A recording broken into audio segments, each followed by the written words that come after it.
Assalamualaikum warahmatullahi wabarakatuh.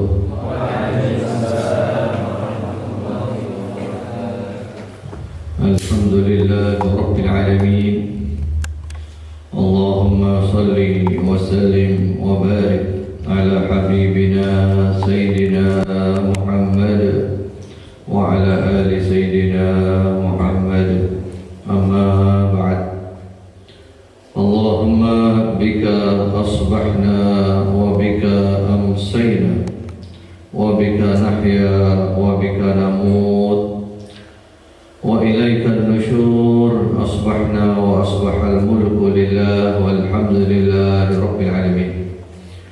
Allahumma ma asbaha bina min ni'matin aw bi ahadin min khalqik wa minka wahdaka la syarika lak walakal hamdu walakal syukur. Allahumma inna nas'aluka ilman nafi'a wa rizqan tayyiban wa amalan mutaqabbalan. Ma'asyiral muslimin wal muslimat, bapak-bapak, ibu-ibu, saudara-saudari sekalian, ikhwan wa akhwatillah, barakallahu fiikum. Alhamdulillah, pagi hari ini Allah Subhanahu wa taala memudahkan kita untuk melanjutkan kajian rutin kita dari kitab Tadhkiratus Sami' wal Mutakallim fi Adabil Alim wal Muta'allim, yang ditulis oleh Al-Imam Badruddin Ibnu Jama'ah Al-Kinani Asy-Syafi'i rahimahullah ta'ala, yaitu tentang keutamaan ilmu, penuntut ilmu, para ulama, serta adab-adab penuntut ilmu dan adab-adab mengajar. Dan kita berharap kepada Allah Subhanahu wa taala, Allah jadikan majelis kita, pertemuan kita, perkumpulan kita penuh dengan barakah, penuh dengan rahmat kasih sayang Allah Subhanahu wa taala, dan Allah menambah untuk kita semuanya keimanan, keyakinan, kepahaman dan ilmu yang bermanfaat.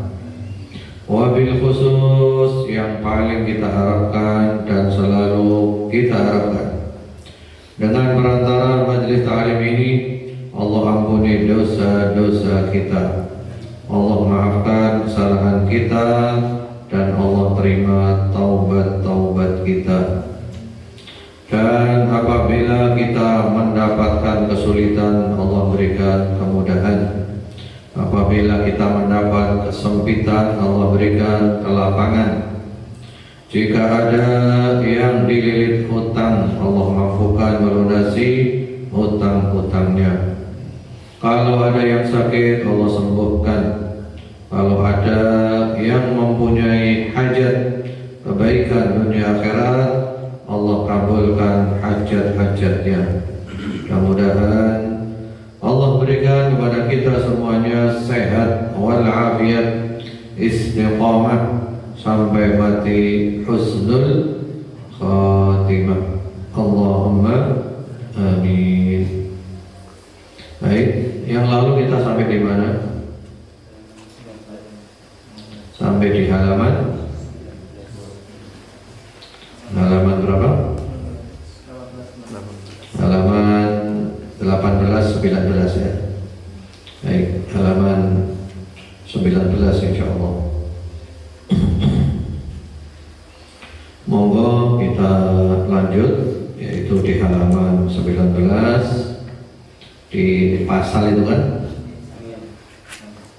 Qala Syekhul Musannif rahimahullah ta'ala, berkata penulis kitab ini, semoga Allah merahmatinya, yang diterjemahkan dengan diberi judul pasal para ulama yang beramal adalah orang-orang yang dimaksud dengan pujian dan sanjungan yang ada di dalam nas-nas dalil. Jadi maksudnya yang lalu kan banyak pujiannya ilmu, banyak pujian ulama. Nah, ulama yang dipuji itu seperti apa? Lagi dijelaskan. Ketahuilah bahwa segala apa yang disebutkan di atas tentang keutamaan ilmu dan keutamaan ulama hanya berlaku untuk para ulama yang beramal, ulama yang mengamalkan ilmunya. Jadi bukan sekadar ulama yang punya ilmu dan mengoleksi ilmu, tapi ulama yang mengamalkan ilmunya. Karena itu diantara niat hadir majelis ta'lim adalah, antum niatnya apa? Hadir majelis ta'lim. Niatnya bukan sekedar mencari ilmu, tapi niatnya mengamalkan ilmu. Nah, mengamalkan ini tentu tidak bisa semuanya. Ada yang wajib, ada yang sunnah, ada yang haram, ada yang mubah. Kalau yang wajib harus dikerjakan. Kalau yang sunnah dikerjakan bagus, tidak dikerjakan ya tidak tercela. Kalau yang haram wajib ditinggalkan, yang makruh ditinggalkan bagus. Seandainya nggak ditinggalkan ya dia tidak berdosa. Karena kita tidak mungkin bisa mengerjakan semuanya. Itu perlu ada prioritas. Kemudian orang-orang mulia lagi bertakwa. Itu juga termasuk ulama yang dipuji, yang mereka mengerjakan perintah Allah dan meninggalkan larangan Allah, yang mengharap wajah Allah yang mulia, yaitu ulama yang ikhlas. Dan ikhlas tempatnya di hati, dan kita tidak boleh membahas keikhlasannya orang lain. Keikhlasan kita saja kita tidak tahu, apalagi keikhlasannya orang lain, karena urusan hati. Dan kedekatan kepada Allah di surga kenikmatan, ya. Jadi itu ulama yang dekat kepada Allah, bukan orang-orang yang mencarinya dengan niat yang buruk. Bukan ulama yang cari ilmu niatnya buruk, maksud yang busuk atau ambisi dunia berupa kedudukan, harta, atau memperbanyak pengikut dan murid. Nah, ini penting masalah niat. Termasuk anak-anak belajar. Anak-anak belajar itu buat apa niatnya? Kita para orang tua ketika menyekolahkan anak kita, apa niat kita para orang tua? Apa niatnya? Iya, tapi kebanyakan para orang tua itu nyekolahkan anak niatnya adalah supaya apa? Supaya dapat pekerjaan yang enak, supaya kaya, harta berlimpah, mobil mengkilap, rumah mewah. Nah, ini orang tua yang jahat, orang tua yang menjerumuskan anaknya. Jadi sekolah itu bukan untuk cari kerjaan, bukan untuk cari uang, tapi sekolah itu cari ilmu. Kemudian ilmunya diamalkan dan dia bisa memberikan kontribusi yang terbaik untuk Islam wal muslimin dan untuk manusia. Jadi belajar bukan sekedar untuk mencari pekerjaan, tapi mungkin kebanyakan sekarang sekolah untuk apa? Cari kerja. Berapa persen kira-kira? Yang sekolah untuk cari kerja berapa persen? 99% atau 90? Iya. Dan ternyata setelah sekolah, kuliah, S1, S2, S3 nggak dapat pekerjaan. Baik, itu penting ya. Kemudian diriwayatkan dari Nabi Sallallahu Alaihi Wasallam, "Man talaba al-ilma liyumariya bihi as-sufaha, aw yukathira bihi al-ulama, aw yasrifa bihi wujuhan nas ilayhi, adkhalahu Allahu an-nar. Barang siapa menuntut ilmu untuk, nah itu Rasulullah telah menyebutkan 3 niat yang salah ketika mencari ilmu. Yang pertama, untuk mendebat orang-orang bodoh. Jadi tujuannya cari ilmu adalah untuk ngakali orang. Ngakali orang. Orang bodoh kan nggak ngerti kan? Diakali oleh ulama. Itu niat yang pertama, dan itu banyak terjadi. Yang kedua, untuk menyaingi para ulama. Nah, tujuannya adalah untuk menaikkan status sosialnya, supaya dia bisa selevel dengan ulama, masuk ke level ulama. Yang ketiga, niatnya adalah agar memalingkan wajah-wajah manusia kepadanya, supaya apa? Supaya dipuji, supaya dilihat orang. Orang yang belajar tujuannya adalah 3 itu, niscaya Allah memasukkannya ke dalam api neraka, pasti masuk neraka. Diriwayatkan oleh Imam At-Tirmidzi rahimahullah taala. Kemudian berikutnya dari Nabi sallallahu alaihi wasallam, "Man ta'allama 'ilman li ghairillah aw arada bihi ghaira wajhillah falyatabawwa maq'adahu minan nar." Barang siapa mempelajari ilmu karena selain Allah atau menginginkan selain wajah Allah, maka silahkan menempati tempat duduknya di neraka. Diriwayatkan oleh Imam At-Tirmidzi. Belajar gak ikhlas, niate selain Gusti Allah. Diriwayatkan pula, "Man ta'allama ilman mimma yubtagha bihi wajhullah la yata'allamuhu illa liyusiba bihi 'aradan min ad-dunya lam yajid 'arfal jannah yaumal qiyamah." Barang siapa menuntut ilmu yang sepatutnya dituntut karena wajah Allah, tetapi dia tidak mempelajarinya kecuali untuk mendapatkan bagian dari dunia, maka dia tidak akan mencium aroma surga pada hari kiamat. Diriwayatkan oleh Abu Dawud. Itu yang terakhir itu memperjelas yang sebelumnya. Antum lihat yang terakhir itu.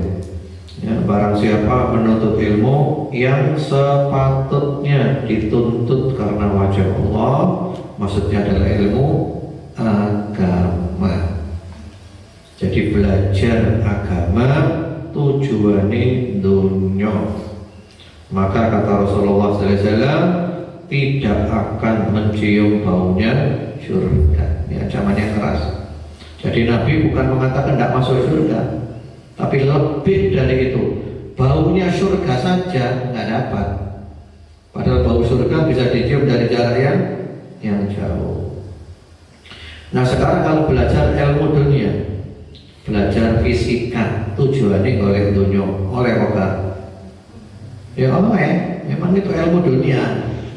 Memang itu ilmu dunia. Belajar fisika cari dunia, ya oleh, memang itu ilmu dunia. Ya kamu dapat dunia aja, nggak dapat akhirat. Kecuali kalau ada niat-niat baik di dalamnya, baru dapat akhirat.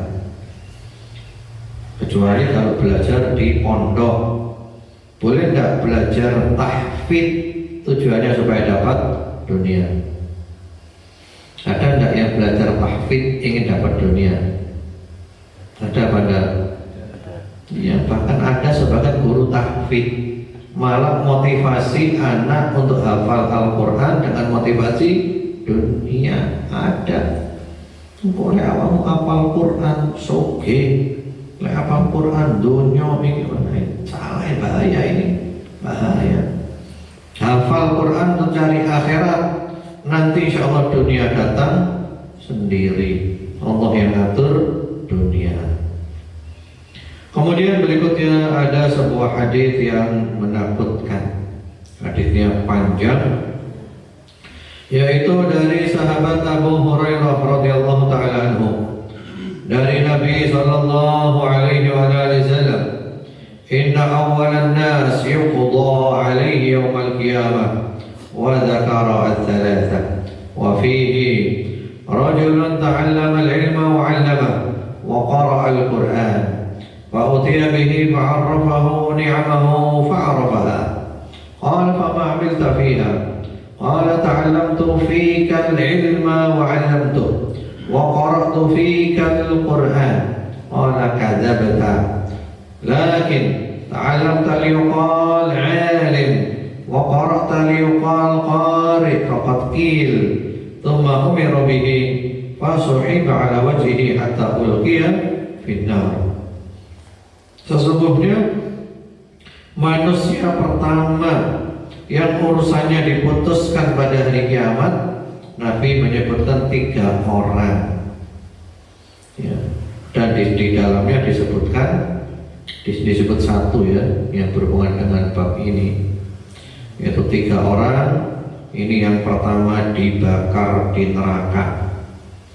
Di dalam redaksi yang lain disebutkan awwalu man tusa'aru bihimun nar thalatha. Yang pertama dibakar di neraka itu adalah 3 kelompok, 3 golongan. Salah satunya ini. Siapa itu?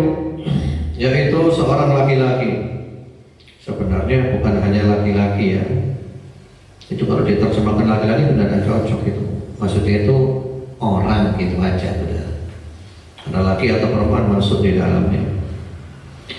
Seorang yang belajar ilmu agama dan mengajarkan ilmu agama serta membaca Al-Quran.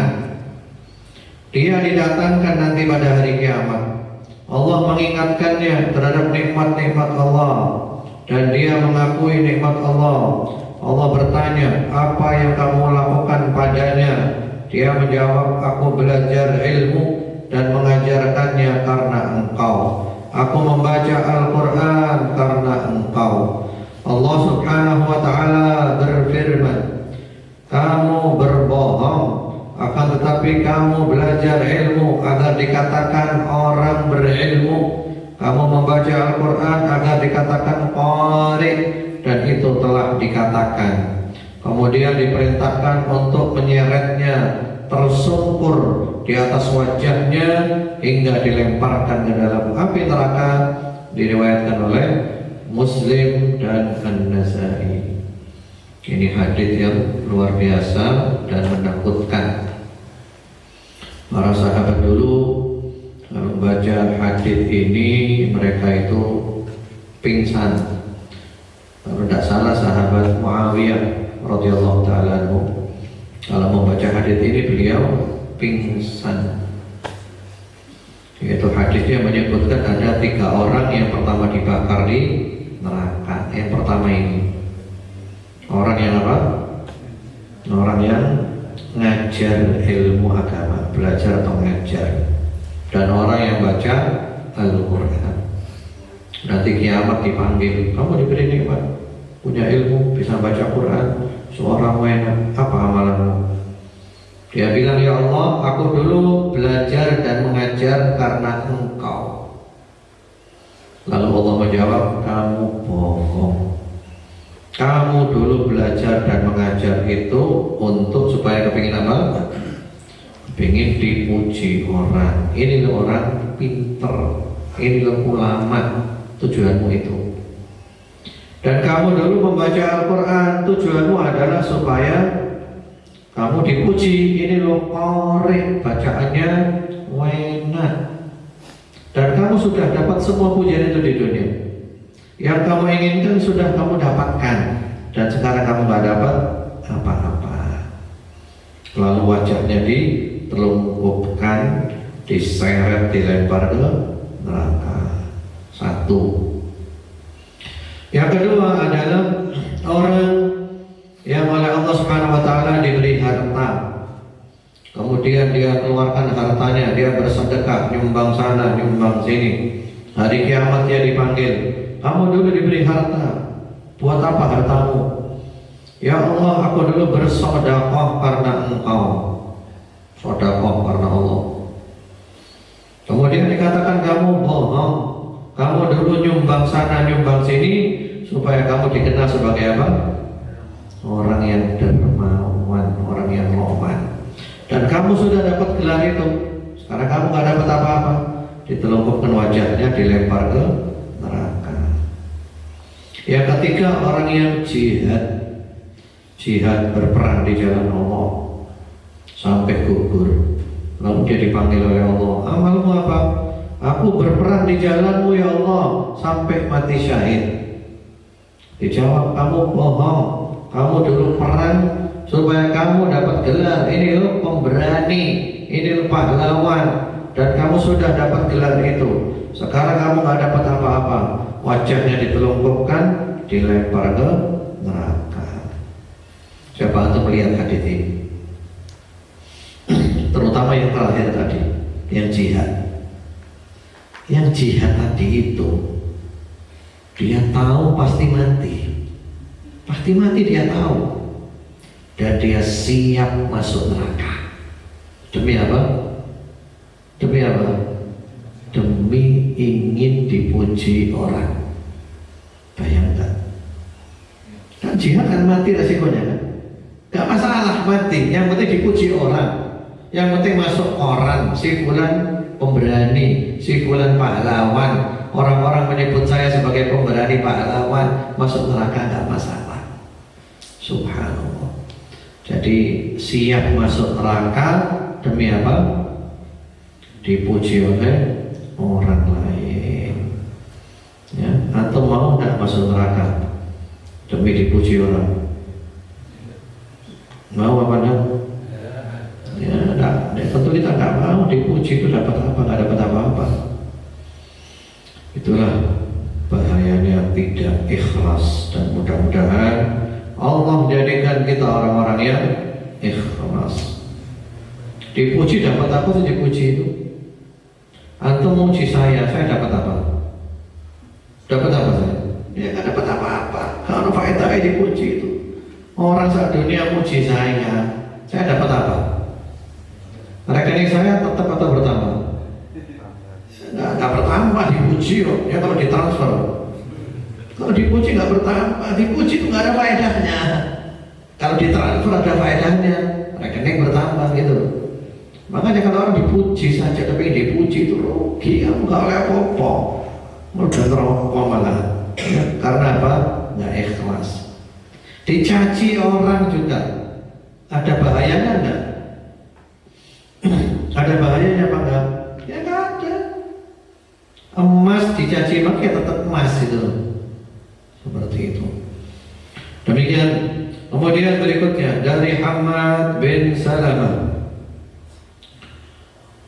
rahimahullah ta'ala, dia berkata, man talaba al-haditha li ghairillahi ta'ala mukira bih. Barang siapa menuntut hadis karena selain Allah, maka ia akan dijadikan malapetaka baginya. Artinya orang belajar hadis, belajar ilmu agama, niatnya bukan karena Allah, maka ilmu akan mencelakakan dia. Ilmu akan menjerumuskan dia.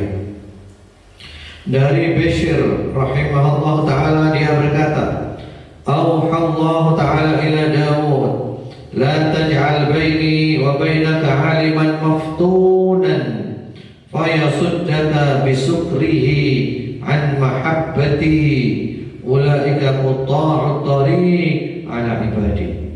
Itu kata-kata luar biasa ya. Itu kata-kata yang sangat dahsyat. Itu kata-kata dari Bishr Al-Hafi, dan di situ ada catatan kakinya ya, Bishr bin Harith Abu Nasr Al-Marwazi, yang dikenal dengan Bishr Al-Hafi, seorang tokoh di bidang kebersihan hati dan keikhlasan, wafat tahun 227. Beliau satu masa dengan Imam Ahmad bin Hanbal rahimahullah ta'ala. Kata Bishr Al-Hafi rahimahullah ta'ala, Allah subhanahu wa ta'ala mewahyukan kepada Nabi Dawud alaihi salam. Isinya adalah, jangan meletakkan di antara diriku dengan dirimu seorang ulama yang tergoda oleh dunia, karena dia akan menghalangimu dengan kesintingannya dari mencintaiku. Mereka adalah para pembegal hamba-hambaku. Jelas apa enggak? Antum kalau baca sendiri tanpa diterangkan jelas apa enggak? Jelas. Masih bingung kan? Itu kata-kata luar biasa itu. Ya, di antara maknanya itu hati-hati dalam memilih guru. Jadi menurut Bishr Al-Hafi disebutkan di dalam kitab apa? Allah mewahyukan kepada Nabi Dawud ya. Wahai Dawud, jangan kau jadikan antara Allah dengan dirimu seorang ulama yang terfitnah oleh dunia. Ya. Jadi maksudnya hati-hati milih guru, hati-hati milih ulama. Karena guru atau ulama itu adalah penghubung antara kita dengan Allah. Lah jangan cari penghubung yang terfitnah oleh dunia. Kenapa? Karena dia sudah mabuk dunia. Di situ diartikan senting ya. Itu kalau bahasa Arabnya apa yang sudah kan bisukrihi, mabuk. Dia mabuk dunia. Maka mabuknya dia terhadap dunia itu justru akan menghalangi kamu dari mencintai aku. Mestinya ulama menjadikan muridnya cinta Allah. Lah ini ulama menjadikan muridnya cinta dunia. Soalnya ulama cinta dunia, ulama mabuk dunia. Lalu disebutkan mereka adalah para pembegal. Ya, mereka adalah para pembegal hamba-hambaku. Jadi bukan nyampaikan ke Allah, tapi malah apa? Membegal di tengah jalan. Kamu kalau ngaji di dia, tidak bisa sampai kepada Allah. Nah, itu harus jeli, cari ulama harus jeli. Jangan apa? Jangan hanya menilai pinternya, cerdasnya, jangan. Ini angel loh. Wong biasa gak kira iso beda-beda. Orang-orang biasa awam, ya, antum akan kesulitan membedakan mana ulama yang menyampaikan saya ke Allah, mana ulama yang dia pembegal. Antum sulit memahami itu. Bahkan kalau saya ceritakan pun antum akan salah paham. Nanti nuduh saya hasud, ya, ngelak-ngelak ulama. Ini halus dong kata-kata ini. Kata-kata ini halus ya teman. Artinya apa? Antum kalau ngaji pastikan ketika antum ngaji hati antum tambah bersih, akhlaknya antum tambah apik, antum tambah cedek karo Allah, hatinya antum penuh dengan rahmat kasih sayang. Pokoknya keadaannya antum tambah apik, hubungan antum ambil Allah tambah apik, hubungan antum sampai menungso tambah api. Nah, ini benar. Ini ulama yang tidak terfitnah oleh dunia. Dialah yang menyampaikan Anda menuju Allah. Tapi ada bahkan banyak ulama yang antum menyangka dia adalah ulama yang menyampaikan antum ke Allah. Tapi antum tidak sadar. Antum mulai ngaji, akhlaki antum tambah welek, atine antum tambah welek.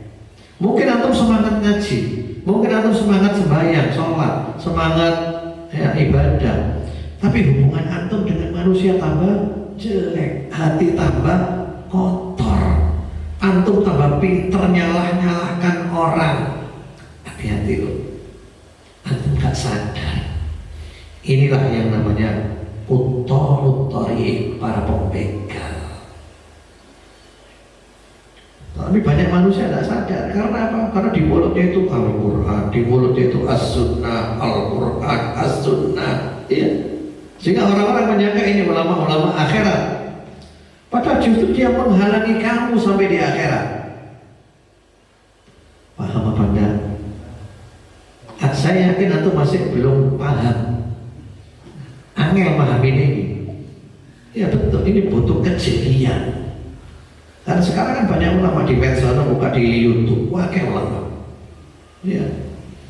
Jadi sekali lagi pastikan kalau antum ngaji itu keadaan antum tambah baik. Hati antum tambah bersih. Wawasan antum tambah luas. Ya penuh dengan cinta, kasih sayang, enak. Antum berarti sukses. Antum sampai kepada Allah. Tapi kalau ngaji tambah sempit wawasannya, tambah pinter nyalahkan orang dan seterusnya. Antum salah ngaji lebih bahaya ini. Seperti itu. Baik, ya luar biasa. Supaya suasana hidup, maka sebelum kita menginjak pembahasan yang baru, supaya tidak terpotong di tengah jalan, maka saya cukupkan di sini dulu dan kemudian kita buka sesi tanya jawab. Tafadhol. Nanti berikutnya kita masuk pembahasan yang baru, adab ulama terhadap dirinya ketika bersama para muridnya dan dalam kajiannya. Wallahu a'lam bishawab. Monggo kalau ada yang mau ditanyakan, tafadhol silakan.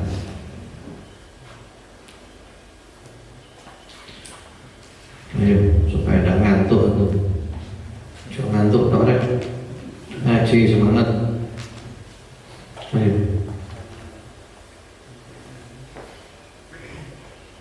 Ini sengaja saya beri waktu untuk tanya jawab biar suasana hidup. Ayo silakan kita dialog, diskusi. Betul. Terima kasih Ustaz. Yang lalu disampaikan antara pilihan dunia dengan akhirat. Tentunya kita sebagai muslim milih akhirat Ustaz. Terus penerapannya misalkan ada 2 anak, yang satu kuliah di keagamaan, mondok sampai terus jurusan agama. Yang satu milih kedokteran atau teknik atau nah itu niatnya bagaimana Ustaz? Kalau yang ini apa termasuk dunia termasuk akhirat? Terus niatnya supaya kontribusi ke akhirat gimana Ustaz? Yang jurusan kedokteran, jurusan teknik. Kalau belajar ilmu agama jelas ya ilmu akhirat ya. Tapi tergantung kepada niatnya lagi. Tapi aslinya itu ilmu akhirat. Adapun kalau kedokteran itu kata para ulama fardu kifayah ya. Fardu kifayah itu di sebuah wilayah harus ada dokter. Tapi intinya itu adalah ilmu dunia. Belajar kedokteran, belajar fisika, belajar kimia, belajar apalagi ekonomi, fakultas apalagi hubungan internasional, itu ilmu dunia semuanya. Aslinya ilmu dunia. Tapi kalau ingin antum ubah menjadi ilmu akhirat, antum harus punya niat yang baik. Misalnya kedokteran. Antum belajar ilmu kedokteran niatnya adalah saya ingin mewakili kaum muslimin. Untuk belajar ilmu kedokteran, misalnya apa?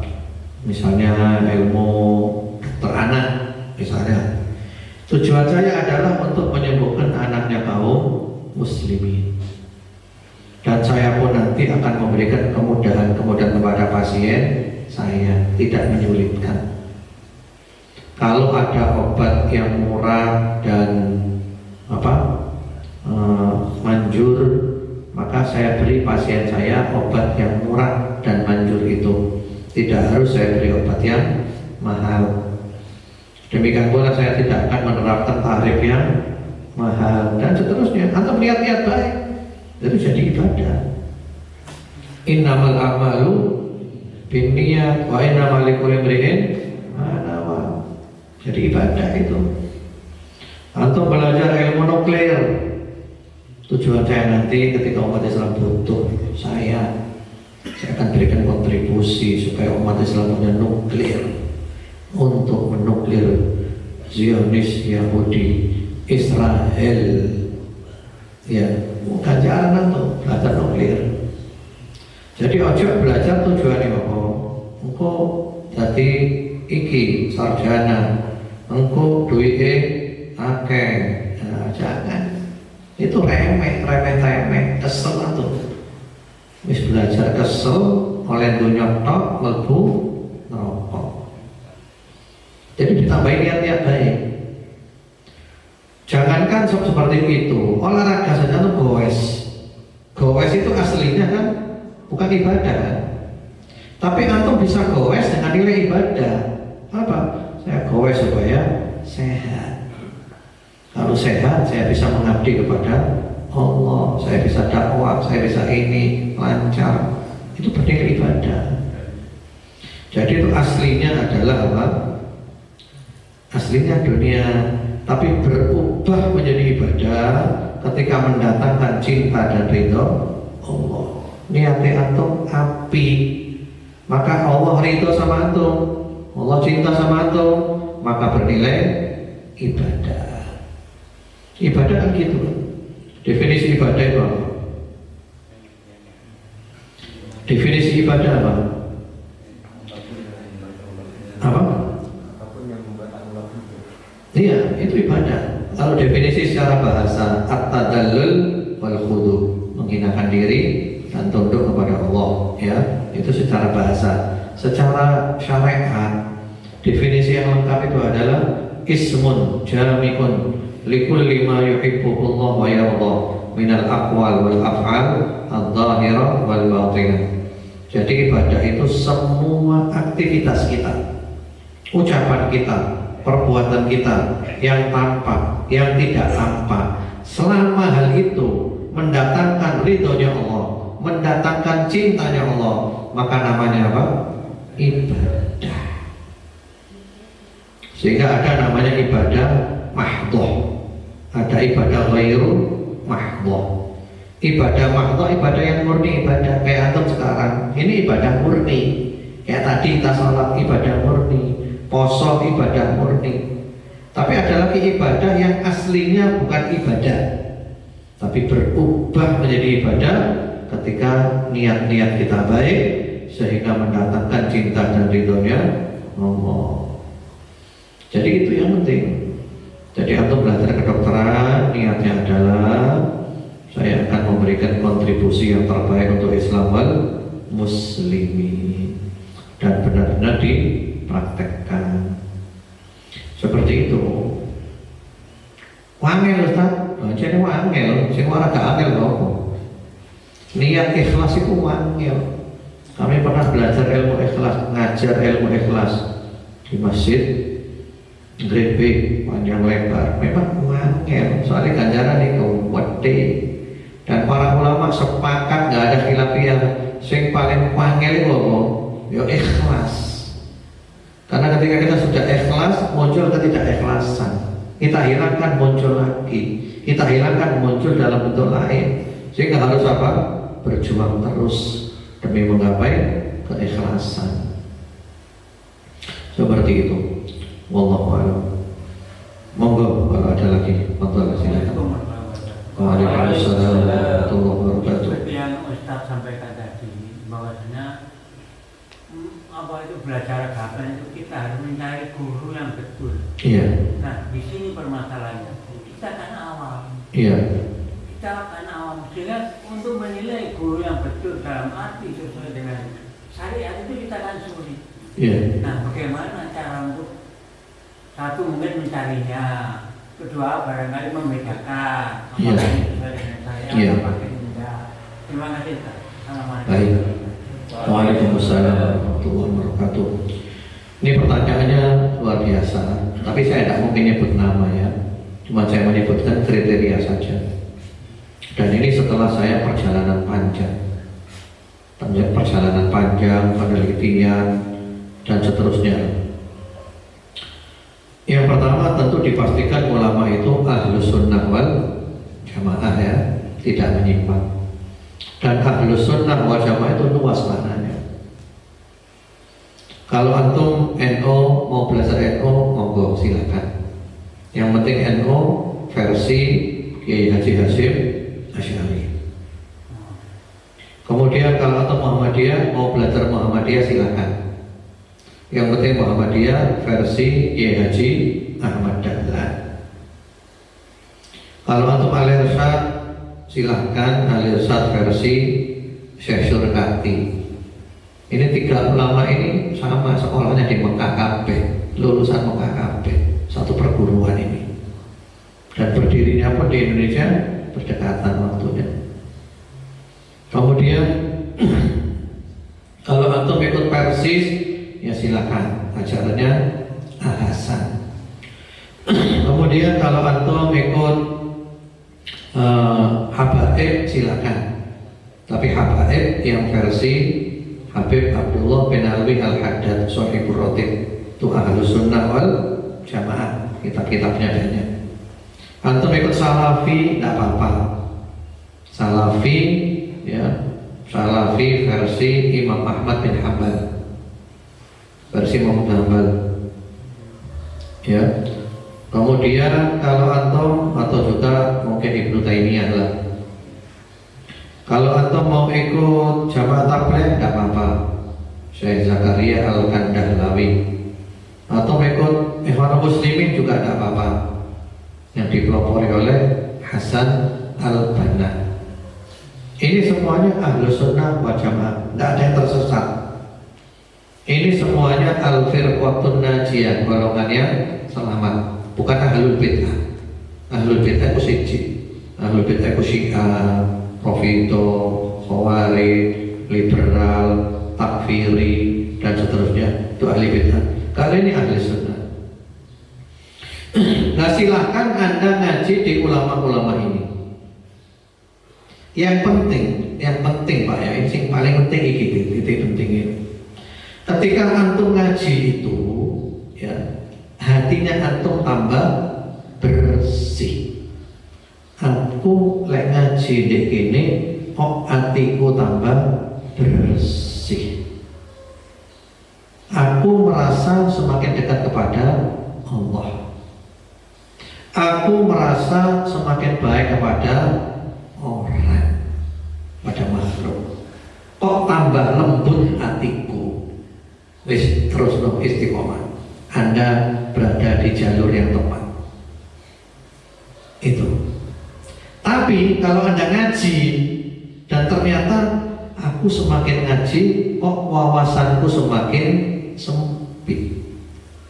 Hatiku kok semakin welek. Aku kok tambah pinter nyalak no ulama sing bedo. Wis pokok hatiku tambah welek. Yakinlah Anda berada di jalan yang salah. Walaupun bertabur dalil, Anda di jalan yang salah. Dan itu kebanyakan seperti itu. Anda kalau lihat komentar-komentar ya di Instagram RDI itu, ketika di-share potongan video saya, komentarnya itu caci maki, dan mereka mengklaim mereka adalah perwakilan sunnah. Caci maki, ini mau salah ngaji kabeh, Pak. Mereka ngaji di para pembegal itu. Kamu tidak bisa sampai kepada Allah. Kamu ngaji tambah rusak kamu. Ngaji tambah rusak. Karena apa? Pintar nyaji maki orang dan berani nyaji maki orang. Mau ngaji butuh guru. Beda ya beda, disikapi dengan dewasa. Bukan berarti harus apa? Nyaji maki, hujat. Dan orang kayak gitu, produk-produk gagal paham seperti ini, wakai Pak. Dan mereka tidak merasa bersalah. Jadi jangan terkecoh oleh dalil Pak. Khawarij Pak. Apal Quran Khawarij itu Pak. Apal Quran bukan dari depan Pak, mau mundur apal Pak. Khawarij apalan ngelontok Khawarij itu. Sholat malamnya gak mufakat sampai keningnya itu terkelupas, bukan hitam sampai ngelontok pakaian sujud, kurus-kurus pakaian poso, ngaji Quran tok. Tapi apa kata Nabi? Haula kilabun nar, anjing-anjing neraka. Soalnya apa? Tambah ngaji tambah welek atine. Tambah ngaji tambah welek atine. Bahkan yang bunuh Sayyidina Ali siapa? Abdurrahman bin Muljam, ahlul Quran itu Pak. Orang kesayangannya sahabat Umar bin Khattab. Ternyata di kemudian hari dia bergabung dengan Khawarij dan terfitnah oleh perempuan namanya Kutom, yang mana Kutom mensyaratkan kalau kamu mau nikah dengan aku, salah satu syaratnya bunuh Ali. Bunuh Ali Pak. Ya seperti itu. Makanya saya tadi akan bilang, Anda akan bingung nyari guru karena kebanyakan orang itu tergoda oleh kecerdasannya orang, pinternya orang, gelarnya orang. Iki lulusan kene, iki pinter, iki butuh iku. Agama iki intinya, Anda semakin ngaji, semakin dekat kepada Allah. Anda semakin ngaji, hati semakin bersih, tambah wapi, akhlaknya tambah wapi, muamalah tambah wapi. Oh, sudah, kamu di jalan yang benar itu. Ngaji nang sapa ae. Mau ngaji di Habaib, mau ngaji di NU, mau ngaji di Salafi, mau ngaji di mana, mau go podok kabeh. Itu semua tidak lebih dari selera saja. Tidak lebih dari selera Pak. Dan saya ngomong setelah penelitian panjang Pak. Ibaratnya orang makan seleranya beda-beda. Ini selera soto, ini rawon, ini pecel, ini apa, beda selera tok. Intinya sama-sama ahlus sunnah wal jamaah. Masalah-masalah pokok sama, beda masalah-masalah ya cabang-cabang. Ya itu. Ya disinilah pentingnya untuk punya guru panutan. Seperti itu. Dan saya ngomong gini pun tidak semuanya akan menerima omongan saya. Tetap bersikukuh, ya. Seperti itu. Jelas apa enggak keterangan saya ini? Jelas ya? Kalau jelas alhamdulillah. Tapi saya tidak mau nyebut nama-nama. Kalau jelas alhamdulillah. Itu kata-kata dahsyat, kata-kata Bishr Al-Hanafi tadi itu. Baik, saya kira cukup insyaallah. Sudah masuk waktu syuruk. Fadhil yang terakhir silakan. Saya ingin menanyakan bahwasanya kita tadi diperintahkan untuk mencari guru atau ulama yang tujuannya adalah akhirat, bukan pada dunia. Yang saya ingin tanyakan adalah batasan dunia itu seperti apa Ustaz? Karena misalkan kita ngaji disuruh bekerja keras, apakah itu termasuk untuk dunia? Kemudian misalkan disuruh ngapal Quran, nanti penghidupanmu akan baik, tidak akan susah. Apakah itu termasuk dunia? Nah, batasan dunia ini seperti apa Ustaz? Tadi sudah kita bahas. Nanti terlambat datanya mungkin. Nah, ini makanya sudah telat. Semua dibahas gimana? Ya, tadi sudah sempat kita singgung motivasi menghafal Al-Quran. Tidak sedikit yang motivasinya adalah dunia. Belajar Al-Quran, CSOG, ini nggak boleh, itu bahaya itu. Itu malah kita menjadikan amalahan dari dunia. Jadi kalau belajar Al-Quran itu tujuannya adalah supaya mendapat ridhonya Allah, mendapat cintanya Allah, supaya tidak ada Al-Quran, supaya nanti saya ketemu Allah tidak ada Al-Quran. Bisa jangan nyebut dunia sama sekali. Itu dunia teko dhewe ngono. Dunia teko dhewe. Seperti itu. Adapun kalau kerja, ya kerja boleh kerja, harus kerja orang kan. Cuman kerja ya dengan niat-niat yang baik. Saya kerja untuk apa? Pertama untuk nafkah kepada diri saya, kemudian nafkah untuk keluarga saya. Niat-niat baik gitu.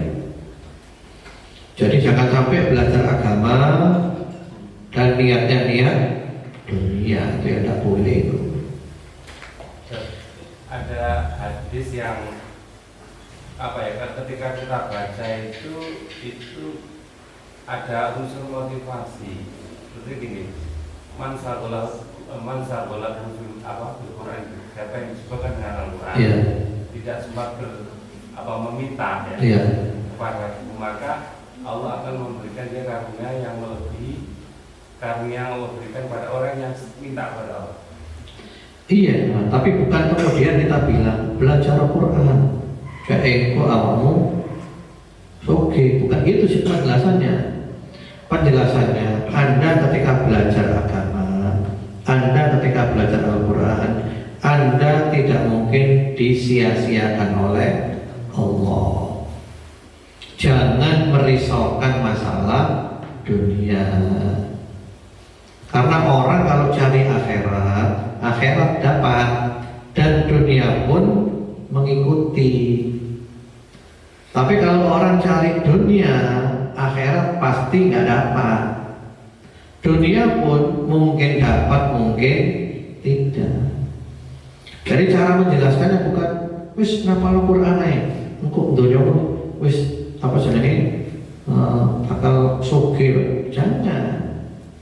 Kamu fokus belajar agama, duniamu nanti insya Allah sudah dijamin oleh Allah. Ojo mikirin dunia, pasti kalau oleh dunia. Dan apa memang kenyataannya gitu.